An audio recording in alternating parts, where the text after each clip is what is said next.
আজকে ছেলেরা তোমাদের চেহারা দেখলে বোঝা যায় বাপ, মাত্র বয়স 18 বছর, চেহারার মধ্যে রসকস নাই। 16, 18, 20 বছরের ছেলেদের সাফা ভিতরে ঢুকে গেছে। তোমাদের চুল দেখলে বোঝা যায়, তোমাদের চেহারার বিমর্ষ ভাব দেখলে বোঝা যায় গুনাহ করতে করতে তোমরা ক্লান্ত, গুনাহ করতে করতে ক্লান্ত। অনেক ছেলে আছে, আমি তো জানি ভাই, আমার অনেক ছেলের সাথে সম্পর্ক আছে, শত শত ছেলের সাথে। ওরা নিজেরাও বলছে হুজুর মাঝে মাঝে গুনাহ করতে করতে ক্লান্তি, অর্থাৎ মোবাইল দেখতে দেখতে আর ভাল লাগে না, তো এমনি হাত টানা দিয়া মানে শুধু শুধু টানতেছে, মানে আর ভাল লাগতেছে না, ও কি করবে? আহার, তার জবান দিয়া তো আল্লাহর নাফরমানের শয়তান তারে এমন মোহর মারিয়া দিছে, 2-4-10 ঘন্টাতে তো এই নাফরমান মোবাইলের এই দৃশ্যগুলো ছাড়া, মোবাইলের আর বন্ধুদের আড্ডা ছাড়া একটা বার তার মুখ দিয়ে আল্লাহ এই শব্দটাও বাইর হয়। এই জানোয়ার সুখ পাবে কেমনে? এই হাইওয়ান সুখ পাবে কেমনে? ও তো ভিন্ন কিছু জানেই না, ও তো সেজদার মজাই জানে না, ও তো আল্লাহকে ডাকার মজাই জানে না, ও আল্লাহর রাস্তায় দান করার মজাই জানে না, ও আল্লাহর ইলম দ্বীন শিখার মজাই তো জানে না। বড় পীর আব্দুল কাদের জিলানী রাহমাতুল্লাহ আলাইহি বলছেন, দুনিয়ার রাজা বাদশারা যদি জানতো আমি আব্দুল কাদের রাত গভীরে তাহাজ্জুদ নামাজে যখন সেজদা দেই, আমার এই কপালটা যেটুকু মাটির মধ্যে যখন লাগে সেজদাতে, উনি বলেন আমি তখন যেই মজা পাই, যেই সুখ পাই, যেই আনন্দ পাই, আল্লাহর কসম তিনি বলেন দুনিয়ার রাজা বাদশারা যদি যা টের পাইতো, তাহলে আমার থেকে বন্দুক ঠেকাইয়া ওই সুখ ছিনাইয়া নেওয়ার চেষ্টা করত। আলা বিযিকরিল্লাহি তাতমাইন্নুল কুলুব। রব্বুল আলামিন বলেন আমি ওয়াদা দিলাম আমার বান্দা যখন আমাকে ডাকবে আমি তার দিল প্রশান্ত করে দেব, প্রশান্ত। এই জন্য দিল শান্ত হয় আল্লাহকে ডাকলে, আল্লাহর হুকুম মানলে। এই জন্য যার স্ত্রী আছে হালাল পবিত্র স্ত্রী, তার দিল শান্ত হয়, সে এক নারীতেই তৃপ্ত হয়। কিন্তু যেই হাইওয়ান, যেই চতুষ্পদ মানুষ নামের জানোয়ার রাত সারা রাত 10,000 না 10 লক্ষ নারীও যদি উলঙ্গ দেখে, সকালবেলা ঘুম থেকে উঠলেই আবার ওই জানোয়ার, ওই মানুষরূপী পশু আবার নারী দেখতে মন চায়, তার কোনোদিন তৃপ্তি নাই, তার কোনোদিন তৃপ্তি নাই। শায়েখ আলী তানতাবি একজন বড় আরবের বড় বিখ্যাত আলেম ছিলেন। তিনি বলছেন যে হে যুবক, তোমারে যদি কারুনের সমপরিমাণ সম্পদ দেওয়া হয়, তোমাকে যদি 10,000 নারী, হারাম নারী তোমার বিছানায় দেওয়া হয়, কারুনের সব সম্পত্তিও যদি তুমি তাদের পিছনে ব্যয় করো, আর 10,000 নারীকেও যদি তুমি উপভোগ করো, নাউজুবিল্লাহ, তিনি বলেন তারপরও খোদার কসম তুমি তৃপ্ত হবে না। কিন্তু একজন রবের পক্ষ থেকে নির্ধারণ করা পবিত্র স্ত্রী, সেটা 70 বছর তোমার তৃপ্তি এনে দিবে।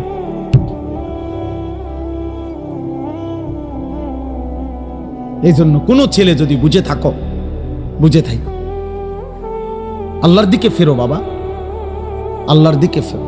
আমি বলছি তো, আমি একজনের আশাতেই বলি, একজন কেউ একজন বদলাবে, শুনবে এখানে, হয়তো বদলাবে আরেকখানে, এমনও হতে পারে। আলহামদুলিল্লাহ, আমাদের বয়ান আছে, ওলামাদের বয়ান আছে, হয়তো বলছি এখানে, কিন্তু বদলায় গেছে 1000 মাইল দূরে, 1000 মাইল। স্পেন থেকে যুবক ফোন দিয়া বলছে হুজুর, কানতে কানতে অঝোর ধারায়, যে হুজুর আপনার কথায় গুনাহ ছেড়ে দিলাম, জিন্দেগি বদলায়। অথচ আমি কোনো স্পেনে বয়ান করিনি, করছি বাংলাদেশে, বদলে গেছে স্পেনে। বলেছি বাংলাদেশে, বদলে গেছে আমেরিকার মিশিগানে। আমেরিকার একটি গুরুত্বপূর্ণ অঞ্চল আছে মিশিগান, ওই জায়গার নাম। ওইখানের এক যুবক সেদিন মেসেজ দিছে যে হুজুর ছেড়ে দিলাম গুনাহ।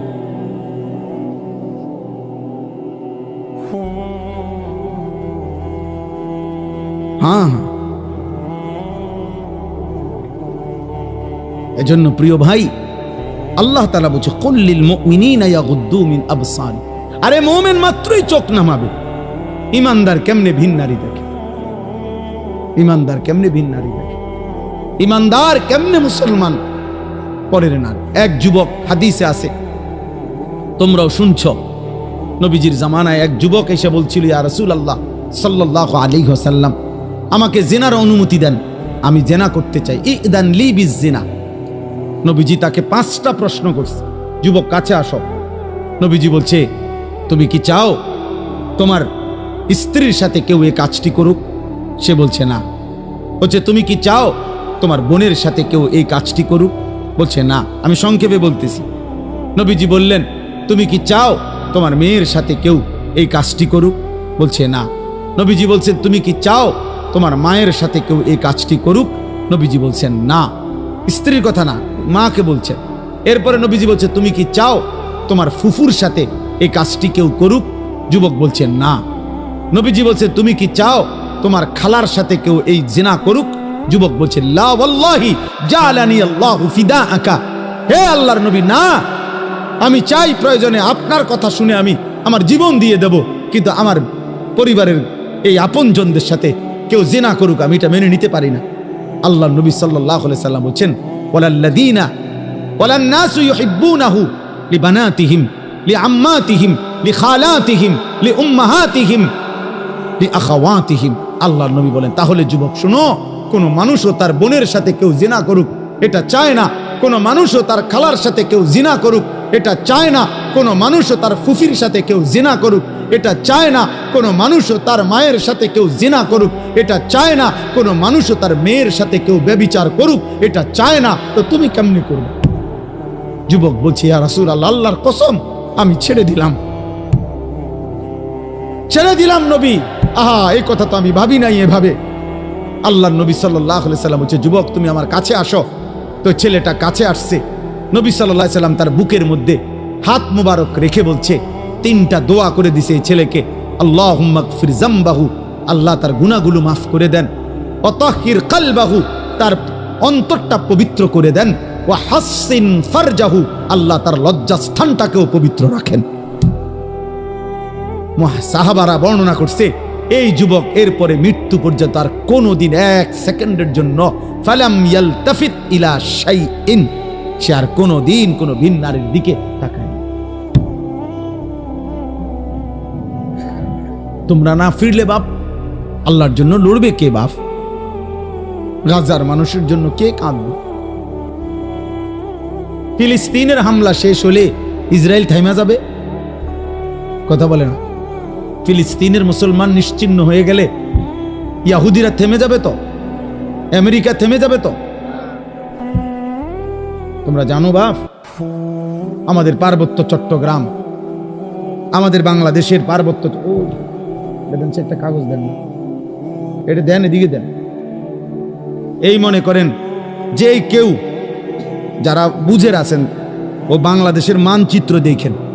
বাংলাদেশের মানচিত্র যেমন আঁকা আছে, এই মানচিত্রের দিক দিয়া পার্বত্য চট্টগ্রাম এমন সিস্টেমে যে এটার যদি এমনি কেচি দিয়া কাটে, কেচি দিয়া কাটলে এটা আলগা হয়ে যাবে, ফিরে যাবে আর কি। মানে এই কোনাটা যদি এমনি মাঝখানে হইলে না, এটা কেচি দিয়া কাটন যাইতো না, কারণ এটা মাঝখানে। কিন্তু এটা যদি এই পাশে হয়, তাহলে এই কাগজের এই জায়গায় এটা এই কোনা এটা কাটন যাবো নি। কাটলে কি হবে? এটা পড়ে যাবে না এদিকে। এই ঠিক আমাদের পার্বত্য চট্টগ্রাম, কক্সবাজার, সেন্ট মার্টিন, এই সাইডে দিয়ে, মানে এটা এমন সিস্টেম যে আমরা যদি কাইটালায় এটা থাইকা যাবে, এটা আলগা হয়ে যাবে। যেই কোনো সময় আমাদের এই পার্বত্য চট্টগ্রাম দুশ্মন কেটে ফেলবে, মানে আলাদা করে ফেলবে, আলাদা করে ফেলবে। তোমরা দেখো, তোমরা শুনবা বাপ, এই ছোট্ট মাত এমনিতেই বাংলাদেশ ছোট্ট। যারা ওয়ার্ল্ড ম্যাপ দেখছো, বিশ্ব মানচিত্র, ওই বিশ্ব মানচিত্রের মধ্যে বাংলাদেশের জায়গাটা দেখো। বাংলাদেশের লেগে জায়গা যে দূর, বাংলাদেশের নামটা একটু বড়, মানে বাংলাদেশ লিখতে এটাতে আটে না, আটে না। বাংলাদেশের অক্ষর বড়, বাংলাদেশ অক্ষর বেশি, জায়গা কম। সেখান থেকে যদি এই পার্বত্য চট্টগ্রাম হলো বাংলাদেশের 10 ভাগের 1 ভাগ, মানে পুরের পার্বত্য চট্টগ্রাম 3টা জেলা, রাঙ্গামাটি, খাগড়াছড়ি, বান্দরবন, এই 3 জেলা মিল্লা বাংলাদেশের 10 ভাগের 1 ভাগ হলো এই 3 জেলা, বাকি 61 জেলা মিল্লা হলো 9 ভাগ। তাহলে কত বড় চিন্তা! নামে না 3টা জেলা, কিন্তু এরিয়া অনেক বড়। এবং মেন বাংলাদেশের পাহাড়, বাংলাদেশের মেন বনজ সম্পদ ওইখানে, বাংলাদেশের মেন নয়নাভিরাম দৃশ্য, বাংলাদেশের মেন পর্যটন কেন্দ্র, বাংলাদেশের উপার্জনের পর্যটন খাতের কোটি কোটি টাকার মেন ক্ষেত্র হইল এইটা কক্সবাজার, সেন্ট মার্টিন, পার্বত্য চট্টগ্রাম। ওইটা কেটে ফেলবে। তোমরা বুঝতেছ না, তোমরা যদি আল্লাহ হায়াত দেয় তোমরা আরো বাঁচবা বাবা। আল্লাহ চাইলে তোমরা যাদের বয়স এখন 20 বছর, আল্লাহ হায়াত দিলে ইনশাআল্লাহ তুমি আরো 40 বছর বাঁচবা, আরো 60 বছর বাঁচতে পারো হয়তো। তো সেই পর্যন্ত যদি তোমার জন্মভূমি নিরাপদ না থাকে, তো তুমি কোন ভূমিতে থাকবে? মাতৃভূমি ছেড়ে দিবা কেমনে বাপ? কথায় কথায় কইলেই তো আর একটা এলাকা ছেড়ে দেওয়া যায় না। আমরা সবগুলো মানুষরা যদি বলে যে আমরা অন্য কোথাও চলে যান, আমরা কই যাব? ইন্ডিয়া। ইন্ডিয়া আমগরে আশ্রয় দিব? হ্যাঁ, ইন্ডিয়া আমাদেরকে জায়গা দিবে? কথা বলে না। তাইলে যারে দেয় না তো দিছেই, আমগরে দিবে? আপন জনরে তো জায়গা দিছেই, তো আমগরে আর দিবে কেমনে? আমগরে দিবে কেমনে আর? হ্যাঁ, আমরা বলবে খেদাই দিলা তোমরা, কখন তুম করে জায়গা দিমু? আহা, তাইলে আমাদের জন্য বঙ্গোপসাগর ছাড়া আর কোন জায়গা? তো বঙ্গোপসাগরও তো দখল করে ফেলবে, তুমি যাইবা কোথায়? নিজের ঘরে জীবন দেওয়া ছাড়া আর কিছুই মিলবে। যাই হোক বাবা, না বুঝলে কিছু করার নাই। বাকি এটা মনে রাখো বাপ, বিপদের অশনি সংকেত আছে। আমাদের রংপুর বিভাগে 8টি জেলা বাংলাদেশের, উত্তরবঙ্গ যেটা রেকর্ড, ওইখানে প্রত্যেক দিন 12 মাস প্রতিদিন মুসলমান আল্লাহর কসম খ্রিস্টান হয়ে যাচ্ছে। প্রত্যেক, আমার এই 2 চোখে আমি 2 জন মুসলমানকে, এইবারও ঈদের পরে গেছি যে 2 দিন ছিলাম, এই 2 চোখে দেখছি 2 জন লোক। আরো অনেক দেখছি আমি গত বছর 40 দিন ছিলাম উত্তরবঙ্গ তাবলীগের সফরে, দিনাজপুর, একটানা 40 দিন ছিলাম। এবছরও ছিলাম 2 দিন। নিজ চোখে দেখছি 2 ভাই ওইখানে, 2 জনে এখন খ্রিস্টান, 2 জনই মুসলমান ছিল। আশ্চর্য হবেন, একজন আল্লাহর কসমে কোরআন সামনে ওই নিজে বলছে ও 7 বছর মসজিদে ইমামতি করত। বুঝেন নাই? 7 বছর মসজিদের ইমাম ছিল। এমন মুসলমান, সে খ্রিস্টান হয়ে গেছে, সে খ্রিস্ট ধর্ম প্রচার। এখন তো বুঝতেছ না আব্বা, মনে করছে এই চুলের ফ্যাশন এটাই জীবনের সবকিছু। একটা মেয়ের সাথে কথা বলতে পারতেছ, অথবা কোনো মেয়ের ছবি দেখে দেখে সময় কাটাচ্ছ, তুমি মনে করছে এটাই জীবনের। না বাপ, এটা জীবনের শেষ কথা। 12 কিলোমিটার পায়ে হাঁটাও, 12 কিলোমিটার পায়ে হেঁটেও গাজার বাচ্চা একটা রুটি খুঁজে পায় না, একটা রুটি খুঁজে পায় না। একটা রুটির জন্য কোনো কোনো বাচ্চা 12 কিলোমিটার পায়ে হাঁটা গেছে। আল্লাহর কসম, পত্রিকা। চোখ নামাও, চোখ, নজর হেফাজত করো, নজর হেফাজত করো। নারী দেখো না, অস্থির ছবি দেখো না। তোমার বড় মোবাইল দরকার, ব্যবহার করো, যেটা দরকার ওটার জন্য। তোমার মাদ্রাসার কাজ, তোমার স্কুলের পড়ালেখার কোনো কাজে, ব্যবসার কোনো কাজে, চাকরির কোনো কাজে, ঠিক আছে ভাই, যেটুকু দরকার ওইটুকু ব্যবহার করো। কিন্তু সারা দিন রাত 24 ঘন্টা মোবাইলটারে বুকের সাথে রাখা, জীবনের সাথে বেঁধে ফেলা, এটা তো ভাইয়া ভালো করবে না। আমরা চেষ্টা করলাম বুঝাইতে, রাত গভীরে আমি বললাম, ইয়াগুদ্দু মিন আবসারিহিম, আল্লাহর ওয়াদা, ইন্নাল্লাযীনা ইউহিব্বুনা আন তাশিআল ফাহিশাতু ফিল্লাযীনা আমানু লাহুম আযাবুন আলীমুন ফিদ দুনিয়া ওয়াল আখিরাহ। নওজোয়ান শোনো এই কোরআনের আয়াত। আল্লাহ বলছে, যাদের দ্বারা সমাজে অশ্লীলতা ছড়িয়ে পড়ে, বেহায়াপনা ছড়িয়ে পড়ে, আমি তাদেরকে দুনিয়াতেও কঠিন শাস্তি দেব, আখিরাতেও কঠিন শাস্তি দেব। ফিদ দুনিয়া ওয়াল আখিরা, কোরআন শরীফের আয়াত। আল্লাহ ওয়াদা দিছে এখানে, আল খাবিসাতু লিল খাবিসিন ওয়াল খাবিসুনা লিল খাবিসাত। এই যুবক শোনো, আল্লাহ বলছে যেই যুবকের চরিত্রহীন, যেই যুবক নারী, ছবি, অশ্লীল, জিনা, ব্যভিচার, নিজের হাতকে নিজের লজ্জাস্থানে নাপাক কাজে ব্যবহার করছে, এই অসভ্য দুশ্চরিত্র লম্পট, আল্লাহ ওয়াদা দিছে নাফরমান, মনে রাখিস তোর বউও মিলবে এমন খবিস। এই যে কোরআন শরীফ আল্লাহর ওয়াদা, আল্লাহ বলছে খবিস, তোর বিবিও হবে খবিস। তুই তখন বুঝবি, তোর বেডি যখন আরেক বেড়ার লগে চলবো তখন বুঝবা, তখন বুঝবা দুনিয়া কা অন্ত মানুষের বেডি চাও, টের পাও না। তোমার বিবি বিয়ে করার পরে যখন দেখবা অসৎ, 2 নাম্বার চরিত্রহীন, তখন বুঝবা বাবা। কোন স্বামী যদি শোনে 12 বছর পরেও আমার স্ত্রী পরকীয়ায় আসক্ত, অন্য পুরুষের লগে আসক্ত, ওই স্বামীর তখন আর দুনিয়ায় কিছুই থাকে না। 1000 কোটি টাকাও তখন কিছু হয় না, তার জীবনটাই তখন জাহান্নামের টুকরা হয়ে যায়। আমি একজন না, আমি এমন শত শত মানুষ জানি।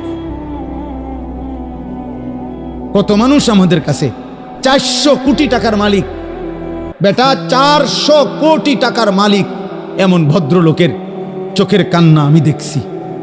পরিবারের কষ্ট, পরিবারের অশান্তি, বলতেছে হুজুর গোটা পৃথিবী জানে, সকালবেলা আমার অফিসের হাসি দেখলে, আমার 1 কোটি 20 লাখ টাকা দামের 4টা গাড়ি প্রতিদিন আমার ঘরের সামনে রেডি থাকে, ড্রাইভার 4 জন আলাদা। আমার যেদিন যেটাতে মন চায় আমি সেটাতেই উঠি। প্রতিটা গাড়ির ন্যূনতম দাম 1 কোটি 20 লাখ টাকার উপরে, আলিশান বাড়ি। কিন্তু পৃথিবীবাসী মনে করে আমি কত সুখী, কিন্তু আমি জানি হুজুর আমার একাকিত্ব রাত নির্ঘুম কাটে। শত শত রাত আমি কোনোদিন 1 ফোঁটা ঘুমাইতে পারিনি।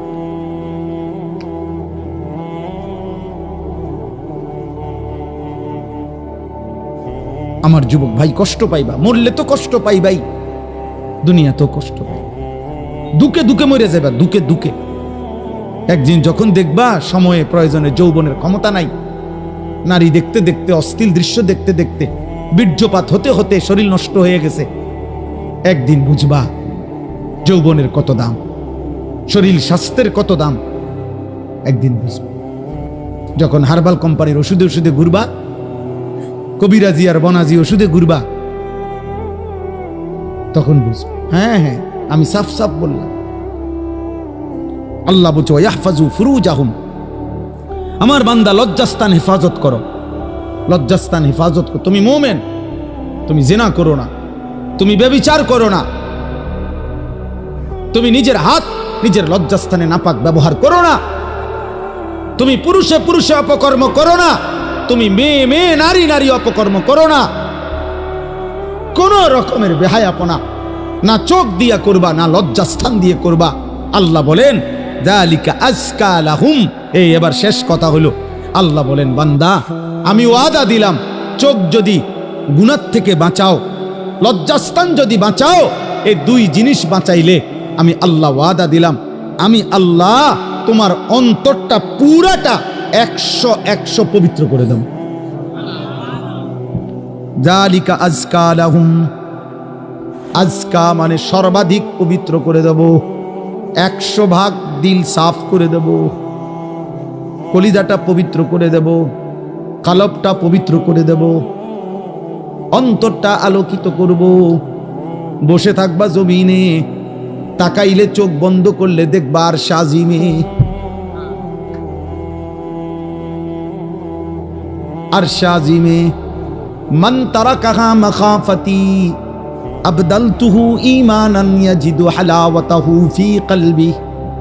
আল্লাহ বলেন হাদিসে কুদসিতে, আমার যে বান্দা আমি আল্লাহর ভয়ে চোখ নামালো ভিন নারী থেকে, হারাম ছবি থেকে, আল্লাহ বলেন সাথে সাথে আমি আল্লাহ আমার ওই বান্দার দিলের মধ্যে ঈমানের স্বাদ, ঈমানের মজা, এমন ঈমান এমন নূর আমি দেব, আমার বান্দা তৎক্ষণাৎ ঈমানের মজা পাইতে থাকবে। জন্য আল্লাহর নবী বলেন হে আলী, নবীর সাহাবী আলীকে বলছে, নবীর জামাতা ফাতেমার স্বামী, আল্লাহর নবী বলেন আলী লা তুতবিইন নাযরাতান নাযরা, কোনো নারীর প্রতি যদি হঠাৎ নজর পড়ে যায় তাইলে দ্বিতীয়বার আর ওই নজর ফিরাইও না, আর তাকাইও না, প্রথমবারেই চোখ নামিয়ে ফেলো। ফাইন্না লাকাল উলা ওয়ালাইসাত লাকাল আখিরা। প্রথমবারের হঠাৎ নজর মাফ, কিন্তু দ্বিতীয়বার ফিরে চাইলে এইটা আর মাফ হবে না, এটা আর মাফ হবে না। হযরত জারীর ইবনে আব্দুল্লাহ বাজালি রাদিয়াল্লাহু তাআলা আনহু বলছেন, ইয়া রাসূলুল্লাহ, আমি যদি হঠাৎ কোনো নারীর প্রতি আমার নজর পড়ে যায় আমি কি করব? নবী বলেন, ইসরিফ বাসারাকা, সাথে সাথে চোখ ফিরিয়ে নাও। আল্লাহ আমাদেরকে তৌফিক দান করেন। ইন্নাল্লাহা খাবীরুম বিমা ইয়াসনাউন। এই শেষ কথাটা শোনো ভাই, আল্লাহ বলছে বান্দা, ইয়াসনাউন অর্থ হইল যত কৌশলে, যত গোপনে, যত একাকিত্বে, যত বুদ্ধি খাটাইয়া, যত সালাকি কইরা, তুমি যতভাবেই তুমি গোপন গুনাহ করো না কেন, রাতে অন্ধকারে লাইট নিবাইয়া, সিটকারি লাগাইয়া, দরজা বন্ধ কইরা, রাতের 2টা ইয়ারফোন লাগাইয়া, শব্দ ছাড়া তুমি যত বুদ্ধি খাটাইয়াই নারী দেখো, ছবি দেখো, উলঙ্গ দৃশ্য দেখো, হারাম সম্পর্ক করো, খোদার কসম আল্লাহ বলে আমি খবর রাখি, আমি জানি, আমি জানি, আমি দেখি, আমি শুনি, আমি বুঝি। ইন্নাল্লাহা খাবীরুম বিমা ইয়াসনাউন। এজন্য বাপ, একটা ভাই, শেষ যে কয়জন মানুষ টিকলেন, আমি প্রথমেই অনুমতি দিছি, কোনো অসুবিধা নাই। যে কয়জন আস্তে আস্তে ওরা বুঝছে যে হ্যাঁ এনে কিচ্ছা হইতো না, কোনো সমস্যা নাই, এটি তো ভোট না, আমি যে ভোট চাইতে আইছি যে সবার ভোট দরকার না, ভোট দরকার নাই, আমার কোনো মার্কা নাই, আখিরাতের আশায় আসছে, আখিরাতের আশা। অতএব আমরা প্রত্যেক ইনশাআল্লাহ গুনাহ ছাড়ব। বলেন ইনশাআল্লাহ, বলেন ইনশাআল্লাহ, বলেন ইনশাআল্লাহ। একটা গুনাহ ছেড়ে দেওয়া হচ্ছে, একটা দিনকে ভালোবাসেন, আল্লাহকে ভালোবাসেন, নামাজকে ভালোবাসেন, মাদ্রাসাকে ভালোবাসেন, মাদ্রাসাকে ভালোবাসেন, আল্লাহর কোরআনকে ভালোবাসেন, ছেলেকে দিন শিখতে দেন, মেয়েকে দিন শিখতে দেন। এতটুকু তো কমপক্ষে হবে। আখলাক শিখবে, হালাল হারাম শিখবে, আখিরাতের কিছুটা হলো ভয় আসবে, একদিন হয়তো গুনাহ ছেড়ে দিয়ে নেককার হয়ে যাবে। এলেম কখনো ঠকায় না, কোরআন সুন্নাহর এলেম মানুষকে কখনোই ঠকায় না। শয়তানের ওয়াসওয়াসায় যদি কখনো এলেমওয়ালারও কোরআন সুন্নাহর এলেম আছে, কিন্তু তার দ্বারাও যদি কখনো কোনো গুনাহ হয়ে যায়, আল্লাহর দয়ায় আজ নয় কাল কোরআন সুন্নাহর এই এলেমের আলো তারে ধীরে ধীরে অচিরেই একদিন গুনাহ থেকে ফিরায় দেয়। এই জন্য মূর্খ থাকা অভিশাপ। কোরআন সুন্নাহ জানেই না, ও ফিরবে থেকে, অত পাক নাফাকের মাসলাই জানে না, তে এটার গুরুত্ব বুঝবে কি? অত পবিত্রতার গুরুত্বই বোঝে না। এই জন্য না আমাদের ছেলেপেলেরা পেশাব করে পানি নেয় না, অত জানেই না এটার মানে কি। অত প্রস্রাব করে ঢিলা কুলুকের গুরুত্বটাই জানে না, অত কোনোদিন জানেই নাই, ও শুনেই নাই। ও মনে করছে আমার আচরণ হবে কুত্তার আচরণ, কারণ আমি কত দেখলাম কুত্তা মুত্তা ফানি লয় না, তাহলে আমি কেন মুত্তা ফানি লমু? হ্যাঁ বলেন, সোজা হিসাব। ওমা রাগ হইলে আপনি পানি লন, আপনি টয়লেট পেপার ব্যবহার করেন। আপনি যদি কোন হুজুর আপনি আমার এত বড় কথা করেন, তো কইলাম, তখন আপনি এখন থেকে টয়লেট পেপার ব্যবহার করেন, তাহলে আপনার উপরে না এটা কথা বলে না। কাজেই সোজা হিসাব, সোজা হিসাব। আমি তো প্রায় বলি, বেটা তুমি যদি বিবেক থাকে, একটা ছেলে মনে রাখো বাবা, তুমি নিজের চোখে দেখো যে মসজিদে যখন 5 ওয়াক্ত নামাজের আজান হয়, তুমি নিজে কালকে দেখো আজান যখন হয় তখন কুত্তা খেউ খেউ কইরা ওই জায়গার থেকে সরে যায়, কুত্তা ঘেউ ঘেউ করে সরে যায় ওই জায়গার থেকে, আর ইমানদার মোমেন সে মসজিদের দিকে ঢোকে নামাজ আদায় করতে। তাইলে যেই মুসলমানের পরিচয় দিয়ে, এই বেটা আজান হইলে তুমি যখন সরে যাও নামাজ থেকে, চলে যাও অন্য দিকে, আর ইমানদার ঢোকে মসজিদে, তো তোমার এই আচরণ মসজিদে ঢুকছে যেই মোমেন মুসলমান তার মতো না ওই ঘেউ ঘেউ করি না কুত্তার মতো, তুমি মিলাই দেখো। যদি মানুষ হয়ে থাকো, যদি মুসলমান মার দুধ খাইয়া থাকো, তো ভাইবা দেখো তুমি এটা কি করছো। তুমি কি করছো? তুমি দেখো। এই জন্য মাঝে মাঝে বেনামাজি তুমি কুকুরের লগে একটা ছবি উড়াইও, সেলফি তুললো একসাথে, দুজনের একসাথে মোবাইলে দিবা যে দেখেন দুনিয়াবাসী, আমরা 2 জানুয়ারকে কেমন লাগতেছে, আমাদের 2 জানুয়ারের একই আচরণ, আমরা 2 জানুয়ারি পেশাব করে পানি নেই না, এবং আমরা 2 জানুয়ারি মালিককে সেজদা করি না। লজ্জা থাকলে তুইলো। তুমি হুজুরের লগে ছবি উঠাবা কিত্তা? হুজুর তোমার মতো বেনামাজি, তো হুজুরের লগে তুমি ছবি উঠালে কি লাভ হবে? তুমি উঠাবা জানোয়ারের সাথে না, তুমি না বেনামাজি? তোমার সাথে যার মিল তুমি তার সাথে না থাকবা। নাউজুবিল্লাহ, নাউজুবিল্লাহ। এরপরও যদি কারো লজ্জা থাকে তো বলো। আল্লাহ আমাদেরকে হেফাজত করেন। আল্লাহ তাআলা এই মাদ্রাসা কবুল করে নেন, মাদ্রাসার জরুরত আল্লাহ পূরণ করে দেন। বাস্তবতা তো হইল, কোরআনুল কারীমের মধ্যে আছে, আল্লাহ তাআলা মুসা নবীকে বলছে যে তুমি ফেরাউনের কাছেও গিয়া বলো, আল্লাহর কথা বলো। তো উদ্দেশ্য কি? আল্লাহ বলছে ফেরাউনকেও বলবা এই উদ্দেশ্যে যে লাআল্লাহু ইয়াতাযাক্কারু আও ইয়াখশা, হয়তো সে উপদেশ নেবে অথবা আল্লাহকে ভয় করবে। তাইলে আল্লাহ তাআলা ফেরাউনকে বলতে বলছে মুসা নবী, ফাকুলা লাহু কাওলান লায়্যিনা লাআল্লাহু ইয়াতাযাক্কারু আও ইয়াখশা। আল্লাহ বলছে ফেরাউনকেই বলো, তোমরা 2 ভাই মুসা এবং হারুন, নম্রতার সাথে মহব্বতের সাথে আল্লাহর কথা বলো, হয়তো উপদেশ নেবে অথবা আল্লাহকে ভয় করবে। তাহলে ফেরাউনের কাছে পর্যন্ত মাকসাদ এটা ছিল যে উপদেশ নেবে, সেখানে আমরা মুসলমান। তাহলে আমাদের যে কোনো উদ্দেশ্য হবে না, একটা কিছু তো হওয়া উচিত, লক্ষ্য উদ্দেশ্য। তোমরা কিছু ছেলে হুড়হুড় করে আসলা, বসলা, আবার আগের মতো চলে গেলা। কেউ মানুষের ছবি তুললা, কেউ আমাগো ছবি তুললা, কেউ এই হাঁটা চলা হই হুল্লোড় তুললা। তো কি হবে ভাই? এরপরে আবার আমি আজকেও একজনকে জিজ্ঞাসা করছি, আপনি যে ছবি উঠেছেন ওটা কইন? হুজুর ডিলিট করে দিছি। তো তাহলে এটা আবার এই নিজে উঠায়, আবার নিজে এটারে মুছালায়। তাহলে এই পাগলামির কোনো অর্থ আছে? এটা কি এটা কোনো কাজ হইতে পারে? এই জন্য ভাই আসলে ছেলেরা বাবা বুঝতে শেখো। কমপক্ষে আমি যা করছি, কেন করতেছি, এটা এর কোনো দুনিয়াবি বা আখেরাতের কোনো ফায়দা আছে কিনা, এতটুকু যদি আমার বিবেকে না থাকে তা আমি আর মানুষ কি? তাহলে তোমাদের মনে করো ইনসাফের সাথে যে আখেরাত বাদ দাও, দিন রাত মোবাইলের এই ছবি তোলার দ্বারা দুনিয়াবি কোনো ফায়দা আছে কিনা তুমি চিন্তা করো। দুনিয়াবিও তো কোনো ফায়দা নাই। তাফসীরের মধ্যে আছে যেই কাজের দুনিয়া আখেরাত কোথাও কোনো ফায়দাই নাই, ওটারে লাগভ বলে। লাগভ অনর্থক কাজ, বেহুদা কাজ। আর আল্লাহ বলছে মুমিন বেহুদা কাজ করে না।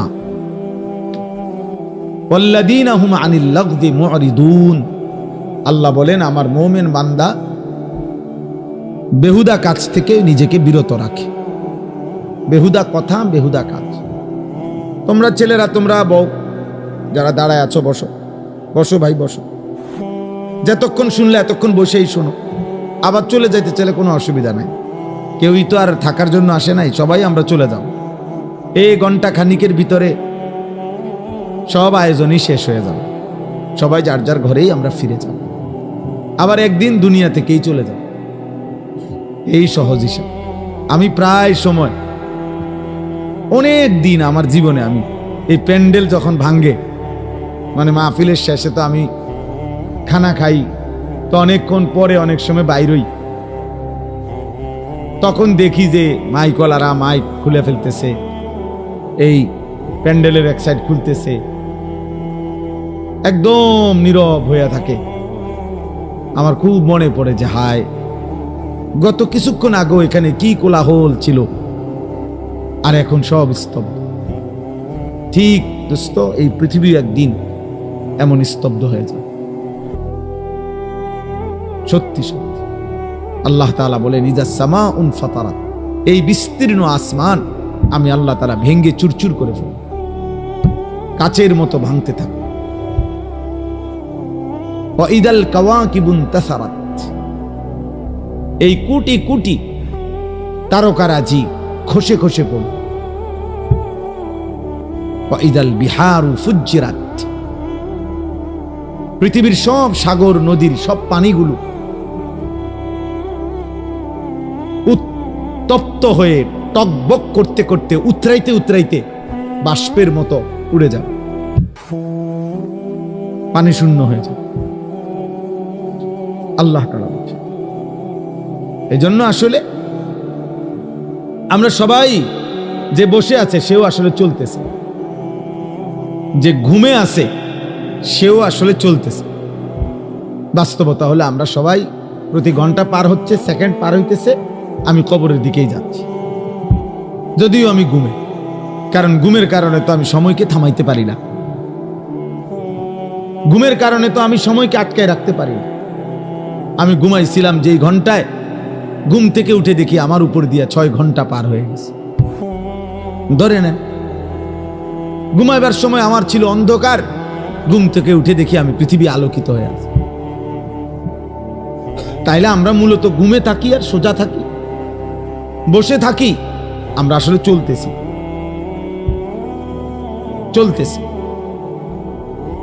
এই জন্য দোস্ত, এক এক মিনিট, এক এক সময় আমার জীবন থেকেই যায়। ঘড়ির কাটার সময় যায় না, আসলে আমার হায়াতের সময় যায়। ইমাম শাফিঈ রাহমাতুল্লাহি আলাইহি বলছেন, আল ওয়াক্তু সাইফুন, সময় হলো তরবারির মতো, হয় তুমি কাটো নয় সে তোমাকে কাটবে।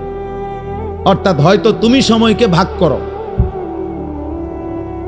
করো, তুমি নাস্তা খাইবা কতক্ষণ, ঘুম যাবা কতক্ষণ, বিশ্রাম করবা কতক্ষণ, পড়ালেখা করবা কতক্ষণ, তুমি নামাজে যাইবা কখন, এই যে সময়কে ভাগ করো। 1টায় আজান, 1:30 জামাত, 4:15 আজান, 4:30 জামাত, 7:30 আজান, 7:45 জামাত।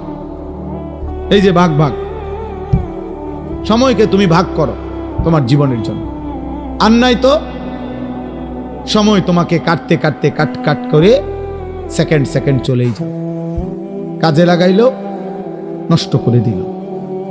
এজন্য আল্লাহর নবী সাল্লাল্লাহু আলাইহি ওয়াসাল্লাম বলছেন, নি'মাতানি মাগবুনুন ফীহিমা কাসীরুম মিনান নাস, আস-সিহহাতু ওয়াল ফারাগ। ভাই কথা বলো না, এই ছেলে একদম চুপ, সাবধান।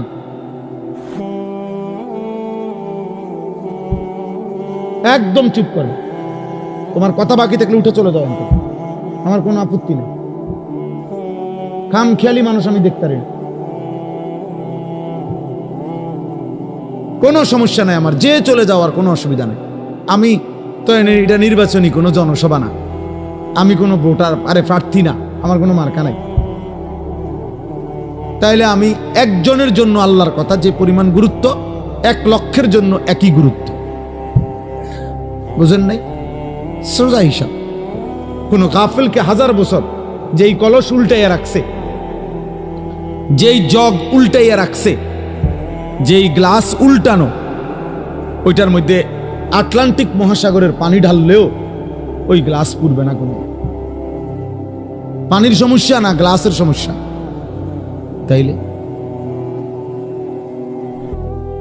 তাইলে তুমি যদি দোস্ত গাফিলই থাকো, মন শুনতেই না চাও, তো তোমার মতো অপদার্থরে 1000 বছর বললেও লাভ হবে, 1000 বছর বললেও লাভ হবে। তার চাইতে ঘুমায় থাকো ভালো, ঘুমাইলে গুনাহ হয় না, ঘুমের মধ্যে কোনো গুনাহ নাই। এই জন্য আমরা প্রত্যেকে মনোযোগ দিয়ে শুনলে ভালো। তো বলতেছিলাম, আমার হায়াত, আমার সময় মূলত আমার যায়। ইনলাম তাকতাহু কাতাআকা, হয় তুমি কাটো নয় সময় তোমাকে কাটবে, তোমার উপর দিয়ে বয়েই যাবে। কাজে লাগাইলো, কাজে না লাগাইলো, আনুগত্য করো আর নাফরমানি করো, সময় তোমার পার হয়েই যাবে। কোনোভাবেই কোনো সেকেন্ড আমাদের জীবন থেকে থেমে থাকে না, থেমে যায় না।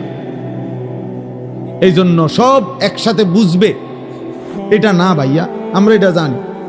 এটা কোরআন শরীফে আল্লাহ তাআলার ওয়াদা আছে। আল্লাহ তাআলা বলছেন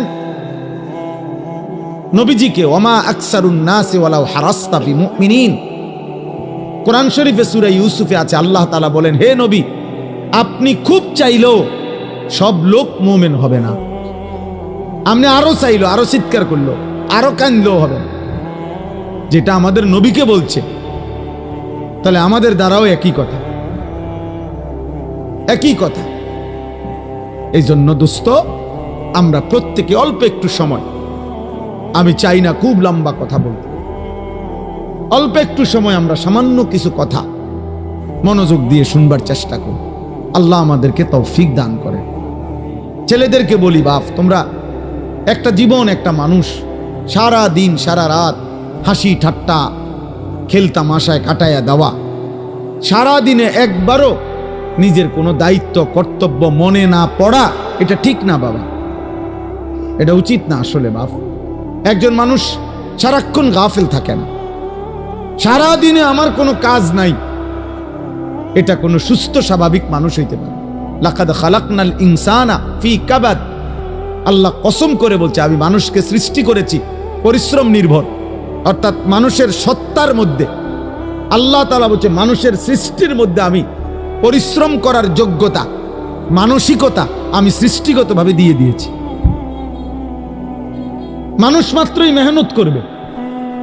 এই জন্য যে মানুষ কোনো কাজই করে না, শুধু শুধু ঘুরে বেড়ায়, সে সুস্থ স্বাভাবিক কোনো মানুষের কাতারেই পড়ে না, ওর কোনো মানুষের কাতারেই পড়ে না, মানুষের কোনো কাতারেই পড়ে। মানুষ মাত্রই মেহনত করবে, পরিশ্রম করবে। কোরআনুল কারীমের মধ্যে আছে, আল্লাহ তাআলা বলছে শুক্রবার দিন, জুম্মার দিন, আল্লাহ বলছে ওই দিনও ছুটি নেই। আল্লাহ বলছে, হে আমার মোমেন বান্দা, জুমার আজান হলো, বেচা কিনা বন্ধ করো, এখন মসজিদে আসো। আবার আজান, নামাজ শেষ, আবার ছুটে পড়ো, আবার জমিনে ছড়িয়ে পড়ো, রিজিক তালাশ করো। ফাইজা কুদিয়াতিস সালাতু ফান্তাশিরু ফিল আরদ ওয়াবতাগু মিন ফাদলিল্লাহ। তাহলে আল্লাহ তাআলা শুক্রবারও বেকার থাকতে বলেন, বেকার থাকতে বলেন। এজন্য সাহাবায়ে কেরাম, হাদিসে স্পষ্ট আছে, সাহাবায়ে কেরাম দিনের বেলা, এরকম বহু সাহাবী নিজেদের ক্ষেত খামারে, ফলের বাগানে, আঙ্গুরের বাগানে, খেজুরের বাগানে ওনারা কাজ করতেন, আর সন্ধ্যাবেলা আল্লাহ রাসূল সাল্লাল্লাহু আলাইহি সাল্লামের কাছে এসে কোরআন শিখতেন, দিন শিখতেন, দিন শিখ। এভাবে ওনারা সময়টা ভাগ করে নিয়েছেন। আবার এমনও ছিল কোন কোন সাহাবী নবী সাল্লাল্লাহু আলাইহি সাল্লামের দুইজনে ভাগাভাগি করে নিছে, অর্থাৎ দুজনে কথা বলে নিছে যে একদিন আমগো দুইজনের খেতে আমি একা কাজ করমু, আমনে নবীজির দরবারে থাকবেন, নবীর থেকে সব শিখবেন, রাত্রে আমার আইসা শোনাবেন। আর আরেকদিন আমি থাকমু নবীজির দরবারে, আমনে আমগো দুজনের খেতে কাজ করবে। এইভাবেও সাহাবায়ে কেরাম একদিকে সংসারও করছে, বাজার ব্যবসাও করছে, আরেকদিকে দ্বীনও শিখছে, আখিরাতও শিখছে, ইবাদতও শিখছে। সব সাহাবী, এই বয়স্ক সাহাবী, বুড়া সাহাবী দ্বীন শিখছে। বাপ, আমাগো 60 বছরের বুড়া মিয়া এক কথা উত্তর দিয়া দিছে, বয়স হয়ে গেছে, ওনার ইতান কইয়া লাভ নাই, কোরআন শরীফ অশুদ্ধ, সূরা কেরাত অশুদ্ধ, থাক, আর কি করার আছে, যা আছে তাই কোনরকম আল্লাহ আল্লাহ কইরা কবরে যাইতে লইছে।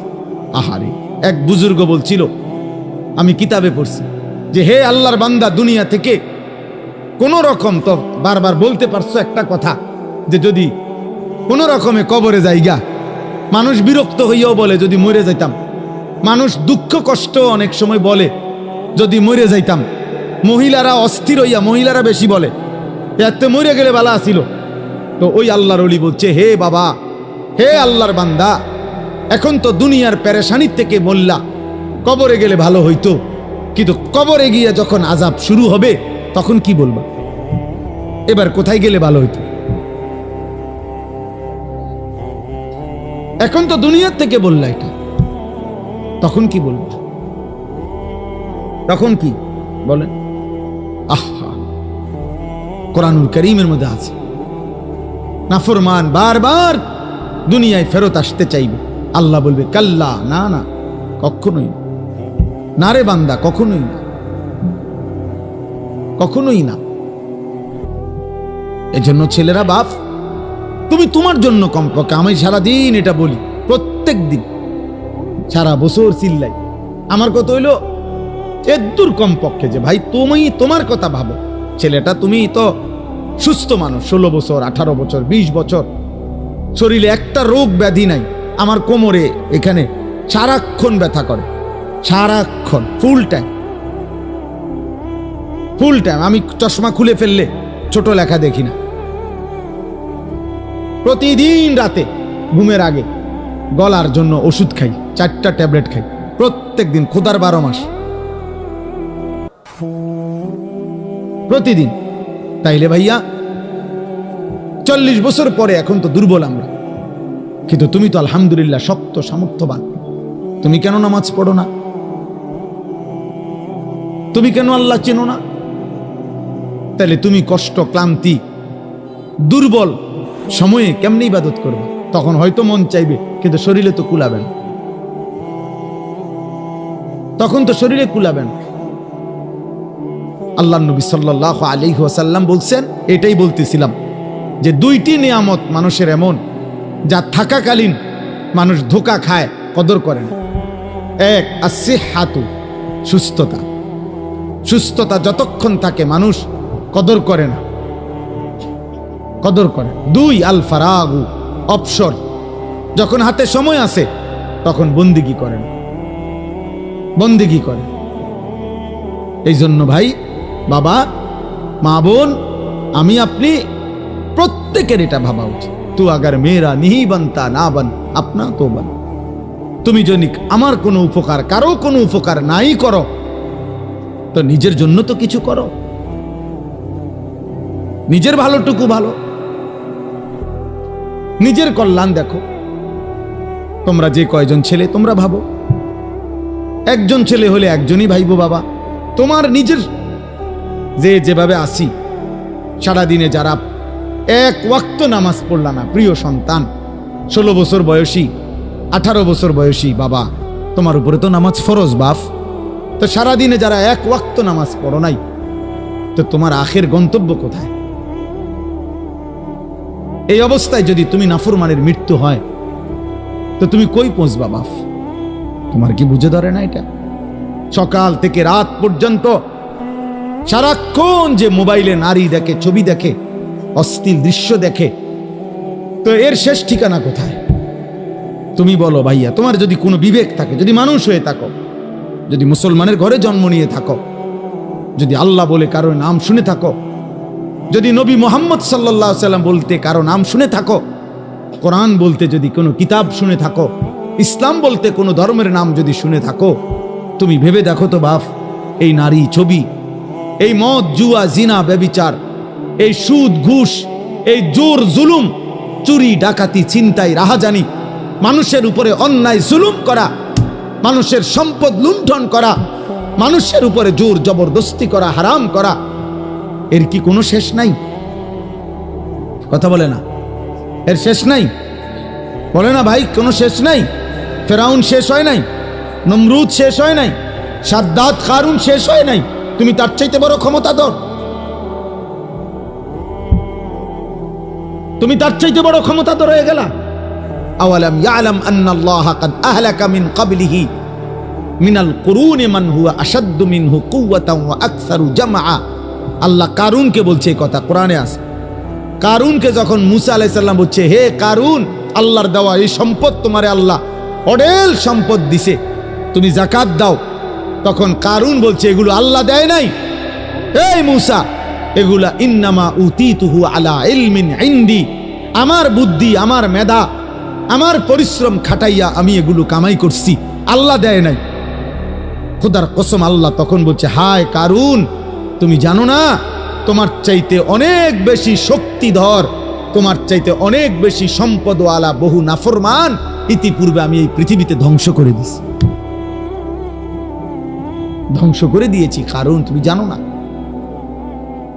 তুমি আমারে চেনো নাই, তুমি কার লগে বেত্তমিজি করতেছো বুঝতেছ না। ওয়া খাসাফনা বিহি ওয়া বিদারিহিল আরদা। আল্লাহ তাআলা বলেন আমি তখন কাগুলো সহ সম্পদ ভান্ডার সহ জীবন্ত মাটির নিচে টেনে দাফন করে দিই, খালাস, শেষ করে দিই। কোরআনুল কারীমের মধ্যে আছে কওমে সামুদ। আল্লাহ বলছে আল্লাহর একটা নাফরমান জাতি ছিল সামুদ জাতি, হযরত সালেহ আলাইহিস সালামের জাতি। আল্লাহ তাআলার নাফরমানি করছে এত বেশি পরিমাণ, কোনোভাবে নবী তাদেরকে ফিরাইতে পারে নাই, বরং তারা অহংকারী করত। একদিন রাত গভীরে তারা ঘুমাইছে, একজন ফেরেশতা তাদের মহল্লার মধ্যে আইসা আল্লাহর কুদরতে একটা চিৎকার দিছে, শুধু একটা চিৎকার দিছে ফেরেশতা, ফাআসবাহু ফি দিয়ারিহিম জাসিমিন। কোরআনে আছে সকালবেলা দেখছে যে সমস্ত মানুষ তাদের পেটের বাচ্চা, কুলের বাচ্চা, দুধের বাচ্চা, জওয়ান বুড়া সব উপর হইয়া পইরা সব মরে গেছে। কোরআন শরীফের আয়াত, সব শেষ হয়ে গেছে।